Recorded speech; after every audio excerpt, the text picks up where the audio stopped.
அண்மைச் செய்தி. சென்னை பனையூரில் உள்ள அலுவலகத்தில் தொகுதி பொறுப்பாளர்களுடன் பாமக தலைவர் அன்புமணி ஆலோசனை மேற்கொண்டு வருவதாக தகவல் கிடைத்திருக்கிறது. விவரங்களுடன் இணைகிறார் செய்தியாளர் சுமன். சுமன், விவரங்கள் வழங்கலாம்.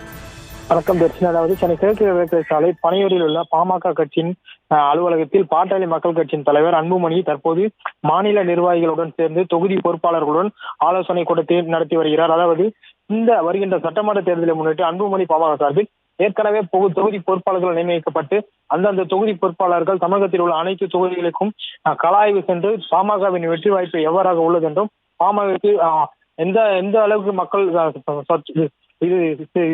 உறுப்பினர்கள் மக்கள் மற்றும் பொதுமக்கள் எந்த அளவுக்கு அவருக்கு ஒத்துழைப்பு தருகிறார் என்பது குறித்தும் கலாய்வு மேற்கொண்டார். தற்போது அந்த தொகுதி பொறுப்பாளர்களுடன் பாமக மாநில தலைவர் அன்புமணி கிழக்கு கடற்கரை சாலையில் உள்ள பனையூர் அலுவலகத்தில் ஆலோசனை கூட்டத்தில் ஈடுபடுத்தி வருகிறார். மேலும் தற்போது பாமக அன்புமணி தேசிய ஜனநாயக கூட்டணியில் இணைந்துள்ள நிலையில் நாளை மறுநாள் மதுராந்தகத்தில் பிரதமர் மோடி தேசிய ஜனநாயக கூட்டணி சார்பில் பங்கேற்கும் மாபெரும் பொதுக்கூட்டத்தில் பிரதமர் மோடி கலந்து கொள்ள உள்ளார். அந்த கூட்டத்தில் அன்புமணி ஏற்கனவே தேசிய ஜனநாயக கூட்டணியில் இணைந்துள்ளார். தற்போது அன்புமணியும் அந்த கூட்டத்தில் கலந்து கொள்ள உள்ளார். இந்த கூட்டத்தில் பாமக நிர்வாகிகள், அதாவது மாநில நிர்வாகிகள், மாவட்ட செயலாளர்கள், பாமக நிர்வாகிகள் என அனைவரும் கலந்து கொள்ள வேண்டும் எனவும் தொகுதி பொறுப்பாளர்களுக்கு தற்போது ஆலோசனைகளை வழங்கி வருகிறார். சுமார் இந்த ஆலோசனை கூட்டமானது 1 மணி நேரத்திற்கும் மேலாக பனையூரில் உள்ள பாமக அலுவலகத்தில் ஆலோசனை கூட்டம் நடைபெற்று வருவது குறிப்பிடத்தக்கது. தர்ஷினி,